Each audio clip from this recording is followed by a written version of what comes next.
नमो भगवते वासुदेवाय। श्रीमद् भागवत वेदव्यास जी के द्वारा रचा हुआ पावन ग्रंथ है, जिसे सुनने से महाराज परीक्षित का मृत्यु भय ही दूर नहीं हुआ, अपितु उन्हें मोक्ष भी प्राप्त हुआ। रचयिता वेदव्यास जी को रचनाकार का संतोष अनुभव हुआ और यह स्वयं सिद्ध परंपरा है कि श्रीमद् भागवत कथा को सच्चे मन से सुनने वाले भक्त को आत्मशुद्धि प्राप्त होती है और भाव तृप्ति मिलती है। श्रीमद् भागवत में ही मुक्ति दानेन गर्जते, मुक्ति दिलाने की गर्जना का उद्घोष है और संपूर्ण कलावतार भगवान श्री कृष्ण के पवित्र चरित्र की प्रेम गंगा में संपूर्ण रूप से अवगाहन का आनंद इसी ग्रंथ में प्राप्त होता है। हमारे धर्मशास्त्रों में श्रीमद् भागवत महापुराण का विशेष स्थान है। कहा जाता है कि वेदों का सार उपनिषद में, उपनिषदों का सार गीता में और गीता का सार शरणागति में और शरणागति का मर्म श्रीमद् भागवत में है। महाभारत में भगवान श्री कृष्ण साक्षात ब्रह्म या ब्रह्म के अवतार के रूप में प्रतिष्ठित हुए हैं, किंतु श्रीमद् भागवत में वे संपूर्ण लीला अवतार के रूप में प्रतिपादित किए गए हैं। इसीलिए भागवत का विशेष महत्व लीला पुरुष भगवान श्री कृष्ण की लीलाओं की संगीतमय अभिव्यक्ति में प्रतिष्ठित होता है। यह केवल धार्मिक दृष्टिकोण से रचा गया ग्रंथ नहीं है, अपितु इसका सांस्कृतिक महत्व भी निर्विवाद है। सत्संग का महात्म्य। मनुष्य की बुद्धि और शक्ति सांसारिक कामों में काम करती है, लेकिन जहाँ अध्यात्म मार्ग है वहाँ केवल पुष्टि, केवल शरणागति ही काम करती है।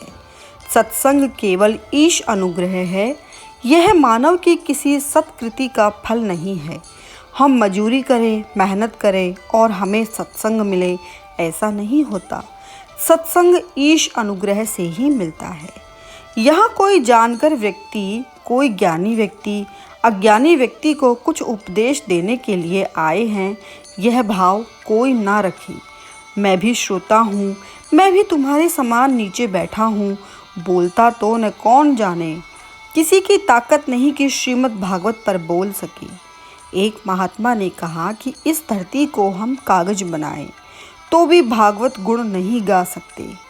पृथ्वी का कागज करूं, लेखनी करूं बन राय, सात समुंदर स्याही करूं, हरिगुण लिखो न जाए। पृथ्वी का कागज बनाएं, सारी धरती के पेड़ों की लेखनी बनाएं तो भी श्री हरि का गुणगान लिख नहीं सकते। हरि अनंत, हरि कथा अनंता। गीता में कहा गया है कि ऋषियों ने और साधु संतों ने विविध प्रकार से भगवान के गुण गाए हैं। तो ऐसे ही एक महात्मा ने कहा कि प्रभु का गुणगान न लिखा गया है और न गाया जाता है, पर एक महात्मा ने यह भी लिखा है, काया कोरी कागज करूं, लेखनी करूं जिवराय, मन मारी स्याही करूं, हरि गुण लिखो ही जाए। तो शायद परमात्मा का गुणगान हम गा सकते हैं, लिख सकते हैं। मनुष्य शुभ संकल्प करे और कार्य न करे तो वह संकल्पपुरी में रुक जाता है। उसी शुभ संकल्प को जब हम क्रिया का स्वरूप देते हैं और किसी सुंदर भजन की रचना करते हैं तो लोग अहमपुरी में जाकर रुक जाते हैं कि मैंने यह किया है, यहाँ सजावट नहीं थी, यह कार्य मैंने किया है, और इससे भी कोई आगे यात्रा करे। अहमपुरी में न रुके तो उनको प्रवेश मिलता है शांतिपुरी में, तो उनको परम शांति मिल जाती है। भजन क्या है?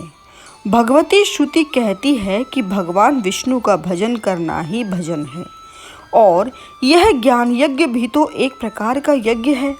सब मिलकर कुछ करते हैं और प्रसादी के रूप में कुछ बांटते हैं, कुछ प्राप्त करते हैं। सबसे पहले भक्ति माता का प्रसंग महत्वपूर्ण रूप से आता है। एक बार नारद जी ने बड़ी सुंदर भक्ति मैया के पास जाकर उनको बताई कि हम सब कब मिलते हैं। भाग्योदयेन बहुजन्म समर्जितेन सत्संगमम च लभते पुरुषो यदा वे, अज्ञान हेतु कृत मोह मदांधकार नाशम विधाय हित दोदयते विवेकः। भाग्य का जब उदय होता है तभी तो सत्संग मिलता है। वैसे तो शंकराचार्य जी ने कहा है, मनुष्य देह प्राप्त करना बहुत कठिन है। मनुष्य की योनि मिलने के बाद साधु बनना इससे भी अधिक कठिन है। साधु बनने के बाद संतत्व पर पहुंचना, संत बन जाना उससे भी अधिक कठिन है। संत बनने के बाद ईश का अनुग्रह करना और भी कठिन है, और उससे भी अधिक कठिन है ईश अनुग्रह को पचाना। बहुत से लोग पचा भी नहीं सकते। इससे भी और अधिक कठिन है एक बार ईश के अनुग्रह को पचाकर जन कल्याण के लिए उसकी वर्षा करना। यह सबसे अधिक कठिन है, क्योंकि कहा गया है, बड़े भाग मानुष तन पावा, सर दुर्लभ सदग्रंथन गावा। जिस मानव योनि की अपेक्षा देवता करते हैं वह योनि हमें मिलती है। तो भाग्योदयेन बहुजन्म समर्जितेन, अधिक जन्म बीत जाते हैं तब किस किस व्यक्ति को सत्संग मिलता है। हमारे वैष्णवों ने कहा है सत्संग करो, इसीलिए भक्ति ने सत्संग का स्थान चुना। वह कहाँ गई? गंगा किनारे, जहाँ भागवत कथा कहने शुक सनकादि आकाश से आए थे। फिर वहाँ क्या हुआ? एक महात्मा आए और सत्संग हुआ। सत्संग ईश अनुग्रह से मिलता है। आप जान लें कि सत्संग क्यों आवश्यक है। विवेक का महात्म्य। सत्संग से विवेक उत्पन्न होता है, अज्ञान रूपी अंधकार का नाश होता है। पर विवेक का क्या फायदा? क्या करना है इस विवेक से? हम क्यों कथा में आएं? क्यों सत्संग करें? विवेक से हमें क्या मिलेगा? रुपया कमाएंगे? नहीं, विवेक से रुपया नहीं कमाया जाता, पर विवेक से हमें स्वरूप से परिचय होता है। हमें समझ में आता है कि हम कौन हैं। सांसारिक मोह माया में जीव जीवन भूल गया है। 84 लाख योनियों में भटक कर यह अपने आप को भूल गया है। हम अपने आप को भूल गए हैं। वेदांतियों की दृष्टि में उनकी साधना अहम ब्रह्मास्मि तक पहुँचने की है। जो वह है मैं वही हूँ, जो मैं हूँ वही वह है। और भगवान ने यह ज्ञान द्वितीय स्कंद में ब्रह्मा जी को स्पष्ट किया है कि इस जगत में जो कुछ दिखाई देता है, जो नहीं दिखता, और इस जगत के विलीन हो जाने के बाद भी जो कुछ बचता है वह तो मैं ही हूँ। विवेक से हमें हमारे स्वरूप का असली ज्ञान उत्पन्न होता है। जीव को जब अपने स्वरूप का ज्ञान होता है, उसे तब भगवान श्री कृष्ण का स्वरूप क्या है यह भी पता चलता है। हम जब उसकी प्राप्ति करने के लिए चेष्टा करते हैं तब उनके साथ आत्मीयता होती है। अब जब गधा, कुत्ता, शेर, पशु की योनि में इन्हें अपने स्वरूप का पता नहीं, तो भगवान के स्वरूप को कैसे पहचानेंगे? मनुष्य में यह विवेक है, पर अज्ञान से इस विवेक की विस्मृति हो जाती है। उसकी स्मृति के लिए सत्संग बड़ा आवश्यक है। मनुष्य की योनि हमें इसीलिए मिलती है कि हम भगवान श्री कृष्ण की प्राप्ति कर लें। यह कर सकते हैं, असंभव नहीं है। संभव है यदि करना है तो।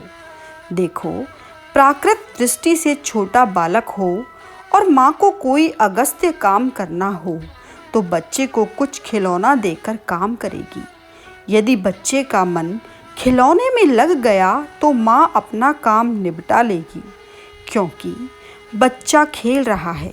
पर यदि बच्चे का मन खिलौने में नहीं लगा तो बच्चे की माँ के पास चाहे कितना भी अगस्त्य काम क्यों न हो, वह काम छोड़कर बच्चे के पास आएगी और बच्चे को उठाकर अपने हृदय से लगाएगी।